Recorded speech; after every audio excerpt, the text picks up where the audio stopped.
बात मैं खत्म करने लगा हूं, दो बात करके खत्म कर दूंगा, लेकिन एक बात सुनना। आजकल लोग कहते हैं ना कि जादू हो गया, इस पर सहर हो गया, उसको जिन्नात लग गया, उसको चुड़ैल लगी, ये हो गया वो हो गया। आसान नुस्खा हर मुसीबत से बचने का, हमेशा बावुजू रहो। क्योंकि अल्लाह के रसूल सल्लल्लाहु अलैहि वसल्लम फरमाते हैं, जो बावुजू रहता है वो अल्लाह के किले में महफूज हो जाता है। बावुजू रहने वाला किसके किले में है? अल्लाह के किले में। जो बादशाह के किले में उसकी जान को खतरा नहीं, जो अल्लाह के किले में उसको कैसे खतरा हो सकता? इसीलिए मेरे जवानों, आदत बनाओ बावुजू रहने की। बावुजू रहने की बरकत क्या है? जो बावुजू रहेगा अल्लाह फरिश्तों को उसका दोस्त बना देता है। जो बावुजू रहता है उसको वसवसे जल्दी नहीं आते, उसको अल्लाह वसवसों से निजात अता करता है। और जो बावुजू रहता है अल्लाह उसको रोजी अता करता है। जो बावुजू रहता है अल्लाह उसको नेकियों की तौफीक अता करता है। जो बावुजू रहता है उसके दिल में गुनाह की नफरत पैदा हो जाती है। और जो बावुजू रहता है उस पर बद नजर असर नहीं करती और उस पर सहर जादू का भी असर नहीं होता, जो बावुजू रहता है। इसलिए बावुजू रहने की आदत बनाओ। इस्तिंजा करो तो वुजू करो, बैतुल खला जाओ तो वुजू करो, वुजू टूट जाए तो वुजू करो। वुजू की बड़ी बरकतें हैं। अल्लाह के रसूल सल्लल्लाहु अलैहि वसल्लम फरमाते हैं कि क़यामत के दिन में अपनी उम्मत को पहचान लूंगा।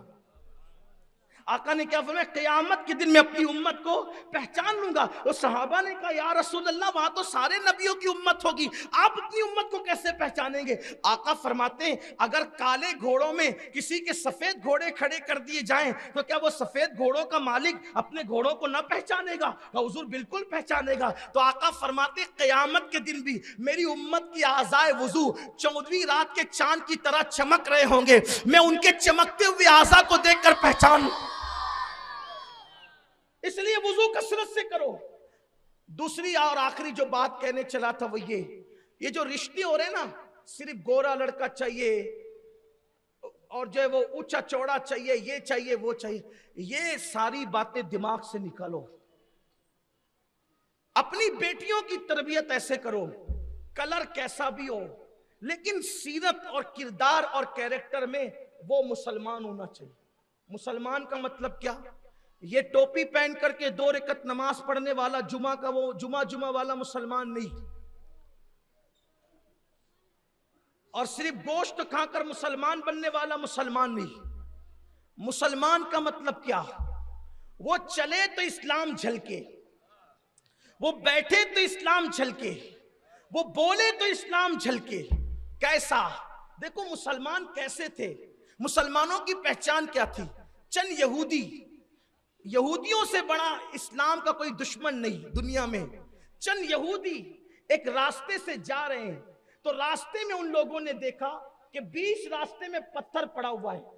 यहूदियों ने देखा कि बीच रास्ते में पत्थर पड़ा हुआ है, तो आपस में बात करने लगे, शायद इस रास्ते से कोई मुसलमान नहीं गुजरा होगा, शायद इस रास्ते से कोई मुसलमान नहीं गुजरा होगा। क्योंकि अगर कोई मुसलमान इस रास्ते से गुजरता तो वो मुसलमान रास्ते में पत्थर को पड़ा रहने नहीं देता, हटा देता। क्योंकि उनके नबी का फरमान है, जो रास्ते से तकलीफ देने वाली चीज को हटा दे तो वो ईमान की शाखों में से एक शाख पर अमल कर रहा है। ये पहले मुसलमानों की पहचान थी। और आज सबसे ज्यादा गंदगी जिनके मोहल्ले में हो, एकदम कचरों का ढेर पड़ा हो, बदबू आ रही हो, नंगे बच्चे घूम रहे हो, औरतें कमर में दुपट्टे बांध करके हंडे से एक दूसरे से मारा पीटी कर रही हो, समझ जाओ ये मुसलमानों का मोहल्ला है। ये मुसलमानों के मोहल्लों की पहचान बन गई। और इतना अतिक्रमण हो कि अगर ट्रक गुजरने की जगह हो तो रिक्शा भी गुजर ना सके, ऐसी जगह हो, समझ जाओ मुसलमानों का मोहल्ला है। क्या तमाशा बना रखा है। लोग मुसलमानों के मोहल्ले देखकर मुसलमान होते थे, और आज अगर कोई मुसलमान होना चाहता हो और मुसलमान को देख ले तो उसका इरादा बदल जाए कि भाई मुझे नहीं होना है। ये सूरत हाल है। बदल गए, दीन से दूर हो गए। आओ अपने दीन की तरफ, अपने मजहब की तरफ। जो आखिरी बात बस करने चला था, एक बात रिश्तों के हवाले से, कि अपने रिश्ते जो तय करो ना, रिश्ते बेटियों के और बेटों के, सूरत मत देखो, सीरत देखो। सीरत देखो, सीरत बढ़ती रहेगी, सूरत घटती रहेगी। मैंने अपने बचपने में कई खूबसूरत लोगों को देखा था, आज उनके चेहरे देखने के काबिल भी नहीं, चेहरों पे झुर्रियां पड़ गई है ऐसा। और कल हम लोगों के चेहरों पे भी झुर्रियां पड़ जाए, क्योंकि कुरान कहता है लक़द खलक़नल इंसान फी अहसनी तक़वीम, हमने इंसान को खूबसूरत बनाया, सुम्मा रददनाहु अस्फला साफिलीन, और फिर उसको बुढ़ापे के गड़े में ढकेल दिया।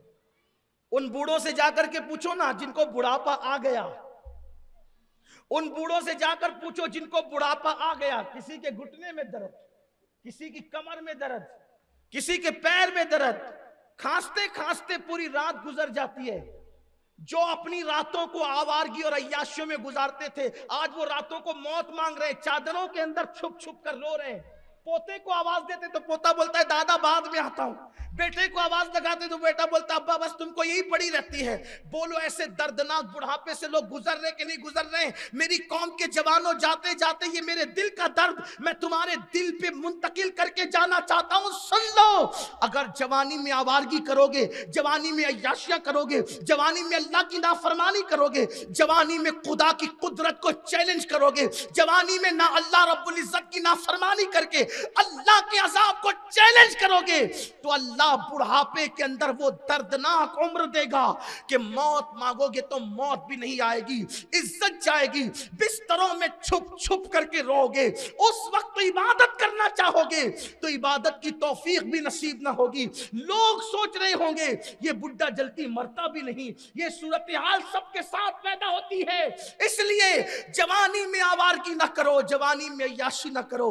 जवानी चले जाने के लिए है और बुढ़ापा कभी नहीं जाने के लिए है। इसलिए अगर आज तुम कुत्ता गोली खाकर नशा कर रहे हो तो जरा इसके अंजाम पर भी नजर करना।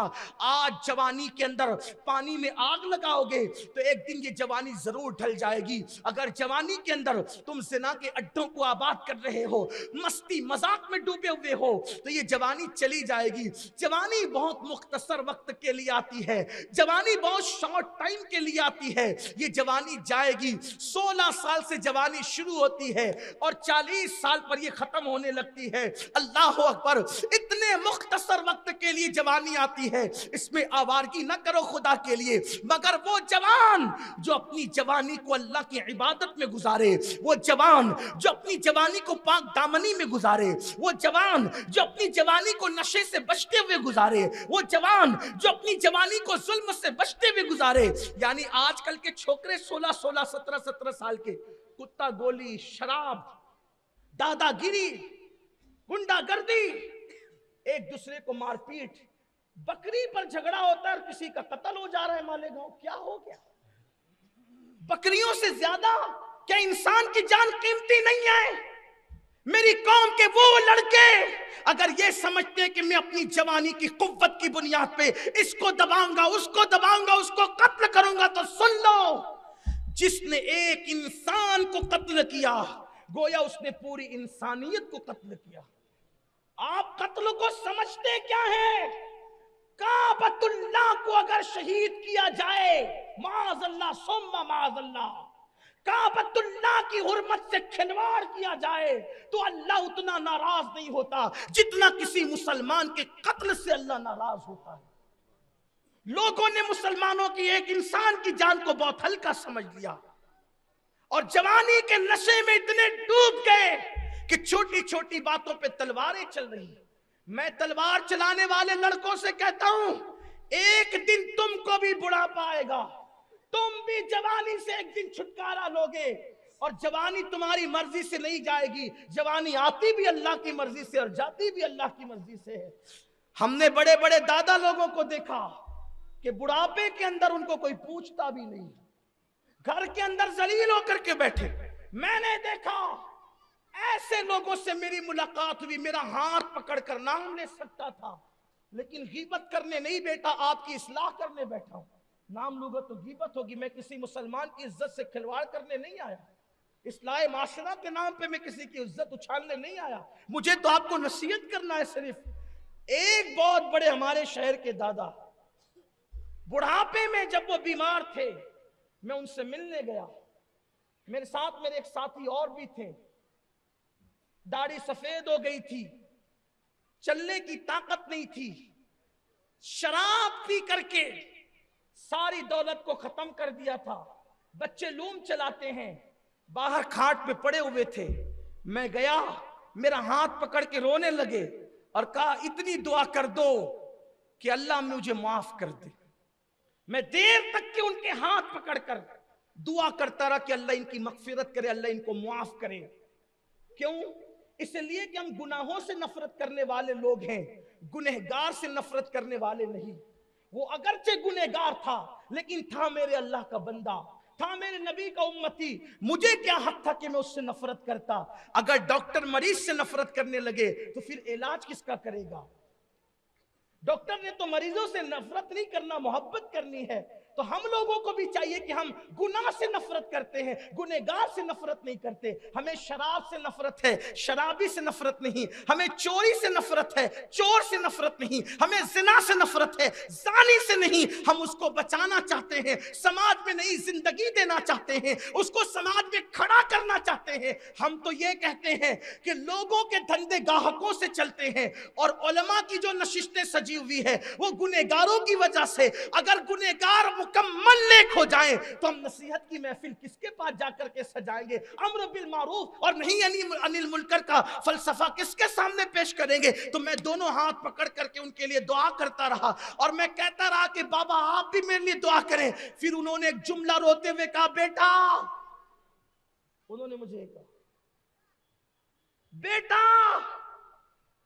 अगर हो सके तो कोई हॉस्पिटल कायम कर ले, इसलिए कि आज मेरे पास इलाज को पैसे नहीं है तो मुझे ट्रीटमेंट सही तौर पे मिल नहीं पा रहा। उन्होंने ये कहा, अल्लाह गवाह है, हो सके तो कोई मेडिकल खोल ले ताकि गरीबों को सही तौर पे तू दवा पहुंचा सके। इसलिए कि मेरा बचपना उनके सामने गुजरा था। उन्होंने ये बात कही, मैंने उनका हाथ पकड़ते हुए अल्लाह की बारगाह में आंख बंद करके उसी वक्त अहद किया कि इंशाअल्लाह इनकी जिंदगी में ये काम कर देंगे। लेकिन जमीन खरीदी तो इतना वक्त चला गया कि उनकी जिंदगी में तो वो काम नहीं हुआ और बिल आखिर उनका इंतकाल हुआ। लेकिन उनके ऊपर अल्लाह रहम करे कि उनको एहसास था गुनाहों का। अल्लाह ने रमजानुल मुबारक में उनको मौत अता फरमाई और शायद जुमा का दिन था, उनको मौत आई। इसका मतलब ये था कि वो बंदा गया तो जन्नती होकर गया क्योंकि आखिरी में तौबा कर ली। लेकिन थी बड़ी दर्दनाक बात, अगर तुम लोगों से इबरत हासिल नहीं करोगे मेरी कौम के जवानों तो तुम्हारी जिंदगी इबरत बन जाएगी।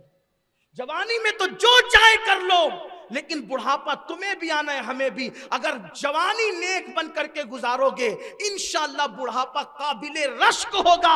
हर बूढ़ा जलील नहीं होता। जो जवानी में नेक अमल करते हैं दुनिया बुढ़ापे में भी उनको इज्जत के साथ पुकारती है, उनकी इज्जत घर में भी होती है, उनकी इज्जत बाहर भी होती है। इसलिए मैं अपने तमाम जवानों से कहना चाहता हूं, बहुत दूर चले गए अल्लाह की बारगाह से, बहुत दूर चले गए रसूलुल्लाह की बारगाह से। मेरी कौम के जवानों आओ, अपने दीन की तरफ आओ, अपने मजहब की तरफ आओ, अपने गुनाहों से अल्लाह की बारगाह में तौबा करो और सच्ची तौबा करो और अपनी जिंदगी को बदल दो, अपनी जिंदगी में इनकलाब पैदा कर दो और एक नेक इंसान बनकर के अपनी जिंदगी गुजारो। कभी ये मत सोचना कि मैं तो बहुत गुनाह कर चुका, मैं तो बहुत जराइम कर चुका, अब मैं कैसे तौबा करूं। याद रखना, इंसान अगर हजारों साल गुनाह करे और एक मर्तबा अल्लाह की बारगाह में तौबा कर ले तो उसका एक मर्तबा तौबा करना उसके हजारों साल के गुनाहों का कफारा बन जाता है।